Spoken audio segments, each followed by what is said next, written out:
If you're wondering what we're reading this book that my aunt, like my favorite aunt, like my favorite actually family member ever. But like she passed like in November, and so she had like left some stuff at my house, and I was like, I can't get into the phone. I'm real nosy. But but so we have this little like novella.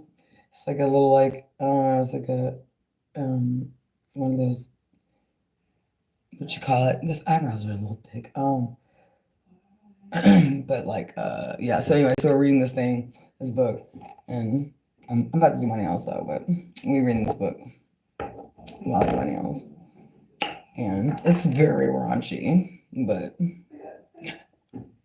it's real raunchy. So shout out to Maviana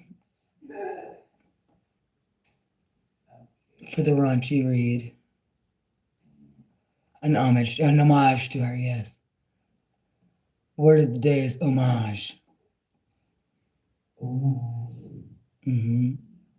Or otherwise known as homage. Homage. Just depends on where you from, what kind of accent you got.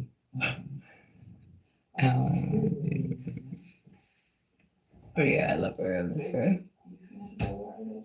Oh, girl, I'm about to go put my feet in it. Oh yeah. Oh no, I'm about to go. Yeah, I'm about to go grab it and then. Yeah, I'm about to go grab it. I'm sorry about her.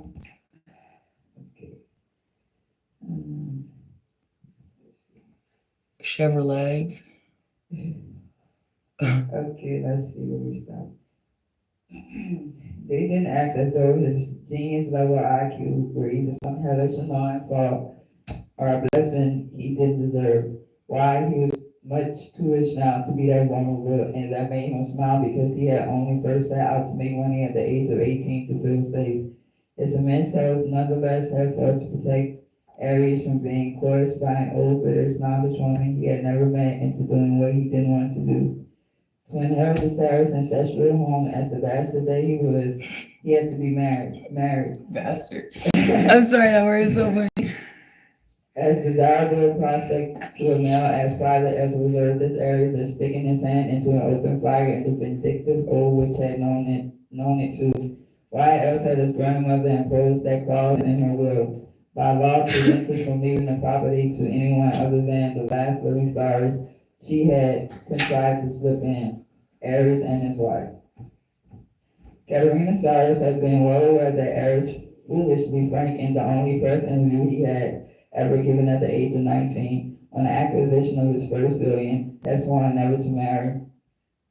The whole, okay.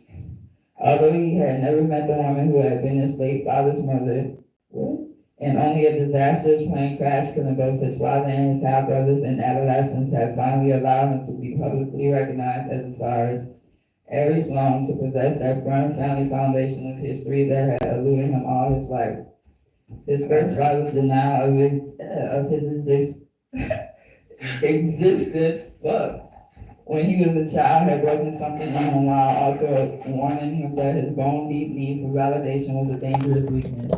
Through DNA tests done at the time, the family lawyers, however, had acknowledged that Aries was a Cyrus and had ensured that his educational needs were met. His grandmother applied by his background and antecedents. Wait, antecedents? What is it? I don't just. Yeah, but I don't know what it means. Does anybody know what antecedent means? Guess I'm an artist. Antecedents. Can we get a definition for it? Can we get a definition for antecedents, please? Somebody, and quickly. Correct pronunciation also. Yeah, pronunciation. Antecedents. Is it not antecedents? I think it is antecedents or something, Antecedents. but something like that. Wherever you're from, how do you pronounce it? Oh, I heard that one. Okay, as only a very snobbish woman who had refused to meet him even after the rest of her family had died. That the sudden death of his father and legitimate half-brothers had immediately given Aries recognition as a Cyrus had been a tragic truth. But sadly, no one welcome had awaited Aries in the bosom of his long-lost family when he finally arrived. Aries had long told himself that he did not need that welcome now that he was an adult. But that house, the home of his paternal ancestry, could not should not be denied to him by